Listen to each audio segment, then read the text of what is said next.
Hello friends, you are on the channel Quotes of Great Men. Enjoy watching. There is no good that cannot produce evil, and no evil that cannot produce good. The name Mithras is related to modern Persian Mir, meaning love and sun. In this way, he slips imperceptibly into a purely conceptual world where the products of his conscious activity progressively take the place of reality. Neurosis is an inner cleavage, the state of being at war with oneself. Their eyes have a staring expression. They are always seeking something. What are they seeking? The whites always want something. They are always uneasy and restless. We do not know what they want. We do not understand them. We think that they are mad. Even a scientist is a human being, and it is quite natural that he, like others, hates the things he cannot explain and thus falls victim to the common illusion that what we know today represents the highest summit of knowledge. In the end, man is an event which cannot judge itself, but, for better or worse, is left to the judgment of others. In the great crises of life, in the supreme moments when to be or not to be is the question, little tricks of suggestion do not help. Then the doctor's whole being is challenged. Be glad that you can recognize your madness, for you will thus avoid becoming its victim. Probably, as in all metaphysical questions, both are true. Life is or has meaning and meaninglessness. I cherish the anxious hope that meaning will preponderate and win the battle. The images of the unconscious place a great responsibility upon a man.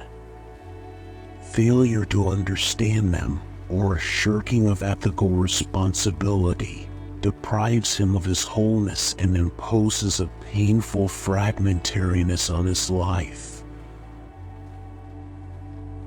Myth is the natural and indispensable intermediate stage between unconscious and conscious cognition.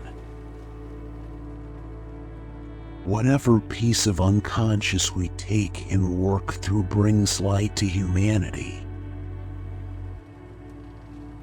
If you fulfill the pattern that is peculiar to yourself, you have loved yourself, you have accumulated and have abundance. You bestow virtue then because you have luster.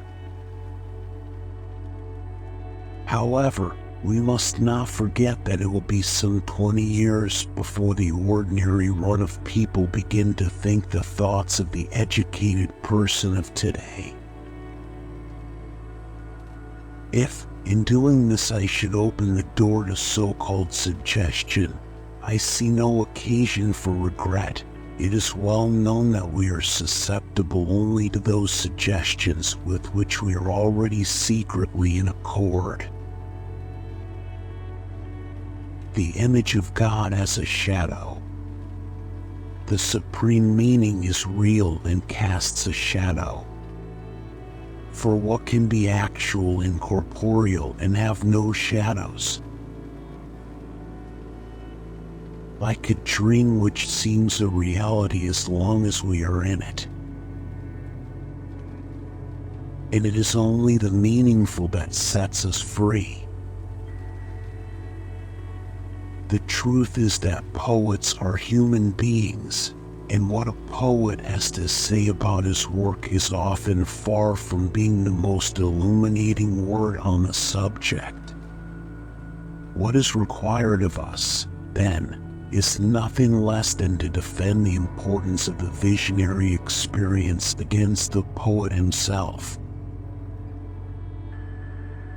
My aim is to bring about a psychic state in which my patient begins to experiment with his own nature, a state of fluidity, change and growth, in which there is no longer anything eternally fixed and hopelessly petrified. However far-fetched it may sound, experience shows that many neuroses are caused by the fact that people blind themselves to their own religious promptings because of a childish passion for rational enlightenment. I am not what happened to me. I am what I choose to become. Intuition does not say what things mean, but sniffs out their possibilities. Meaning is given by thinking. To this day, God is the name by which I designate all things which crossed my willful path violently and recklessly, all things which upset my subjective views, plans and intentions and change the course of my life for better or worse. The gods are mighty and they bear their diversity, because like the stars that stand in solitude and are separated by vast distances one from the other, the whole work lies in the solution. In the first case, the object works like a magnet upon the tendencies of the subject. It determines the subject to a large extent and even alienates him from himself. There is no consciousness without the discrimination of opposites. The psychological rule says that when an inner situation is not made conscious, it happens outside as fate. That is to say, when the individual remains undivided and does not become conscious of his inner opposite, the world must perforce act out the conflict and be torn into opposing halves. It was far from stupid, and therefore dangerously persuasive.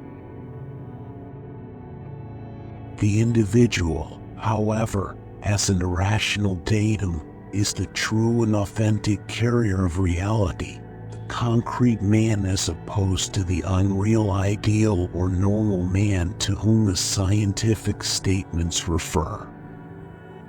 Thanks for watching.